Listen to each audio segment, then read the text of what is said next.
Hello everyone, get ready for some trending new info in your quest for knowledge.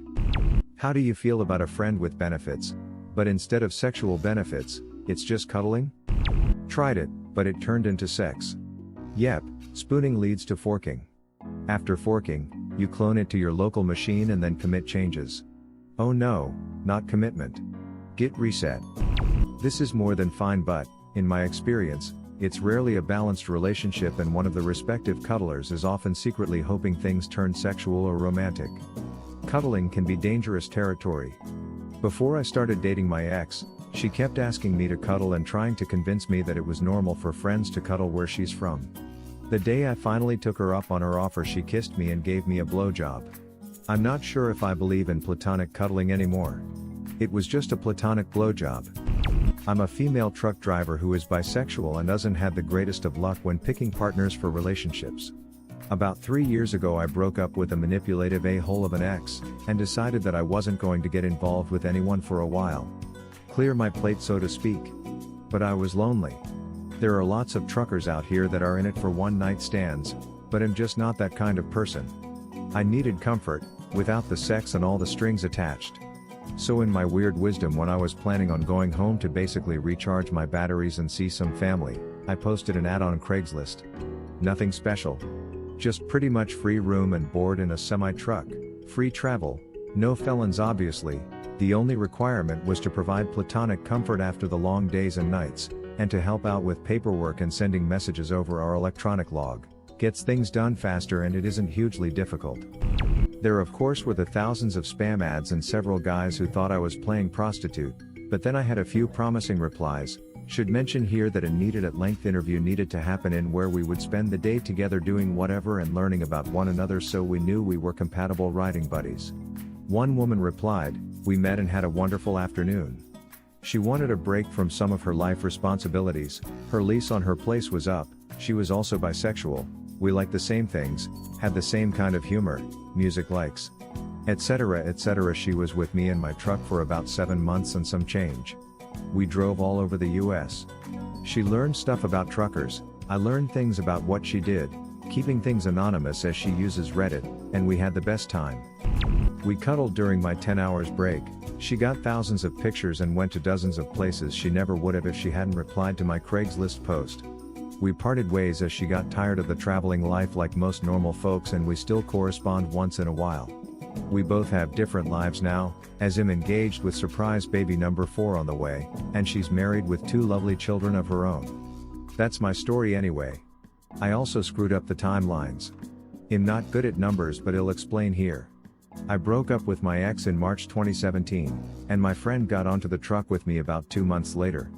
She stayed on the truck until midway through 2018.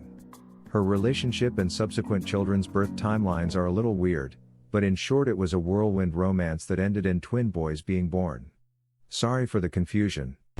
I love my dog. Same. Single, so I cuddle my 100 pounds dog. Yeah, all these dirty MFs thinking cuddling always leads to the tonky tonks. Sometimes I just want to get platonic with a pupper. Get this guy a puppers. In theory, great, but in practice, there is a huge overlap between the people I'd want to cuddle with and the people I'd want to have sex with. For me, the cuddling would make most sense before or after sex. Sure, it doesn't have to be sexual, but if things are already that intimate, it isn't a far step to other feelings. On the other hand, just yesterday my cousin was telling me about this, how he and a friend were doing lots of cuddling, even reading the Cuddle Sutra, which I guess is about platonic but intimate cuddle positions. He seems real happy about it, but I know if that were me, the emotional catharsis of cuddling and the physical catharsis of sex go best together. I might be happy to just cuddle, but damn, I'd be super horny after, assuming I'm attracted to my cuddle partner, which could be safely assumed if I'm cuddling with them. Hugging the homies is top tier. I could see that on a t-shirt. I need one now. It's too hot to cuddle. Maybe you're just too hot to cuddle. Get a room, damn it. To cuddle, that is. Honestly, that'd be nice. I could use a hug. We could probably all use a hug. Hugs are definitely one of things I'm missing being single during COVID. Or any human contact, really. I was grabbing my receipt and the cashier touched my skin. I was startled by how weird it felt. I feel like when this passes, I'll have to do some kind of touch therapy to be comfortable being touched again. Same. I've been having physical therapy due to a leg injury, and I'm getting a massage next week. There used to be parties in New York and other cities where people could go to cuddle complete strangers, with consent, in their pajamas. Moderators were always there to make sure nobody tried having sex. I don't know if there's still a thing. Strangers would be different than friends for me. I don't know strangers. I already partially love my friends. Sex aside, it'd be hard to cuddle with friends and not get emotionally hurt. A cuddle pile of near strangers would be far easier to handle. Had that arrangement with a friend in college. Would definitely do it again for multiple reasons. Gets rid of feelings of skin hunger / touch starvation. Made me much more confident around women. Had a guaranteed date for miscellaneous formal social events. If you find someone open to this, go ahead. Just know that they might break it off if they find someone that gives sex and cuddles. That just a good friend, the word benefits cams when there are sex involved. Truth? Don't know why it's assumed to be sexual if you're affectionate with your friends. I mean, in high school and college we had a co-ed group of about a dozen friends. On movie nights we all chose a cuddle buddy before settling in to watch. That group had male and female, gay / straight / bi friends, and there was no bias. We just grabbed a friend and cuddled. If we were doing a movie marathon, we often switched cuddle buddies in between movies. Verbal affection. Before I found this group of friends, many of my other friends would make fun of me for being unable / unwilling to say, "I love you," or to accept physical contact like hugs.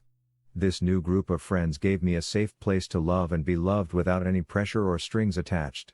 When I first started going to movie nights with them, I would sit in the kitchen or on the floor in front of the couch.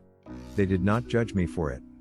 I'm not close to anyone from that group now, but I'm forever grateful to the love they gave me and taught me to accept. Tried that with my roommate. We were both recently single and really missed cuddling, so we tried what we called platonic cuddling to ease the loneliness. Didn't really work. I think there needs to be some level of chemistry between people for cuddling to have its desired effect, and while we're really good friends, it just didn't scratch that itch. This cuddling plus chemistry equals magic. There's a whole universe of this. People pay for it. Look into professional cuddling services. Paid cuddling? I don't know whether to be happy that people have access to that, or sad that they need it. Kind of like animal shelters. What would have been your answer or question? Leave it in the comments below.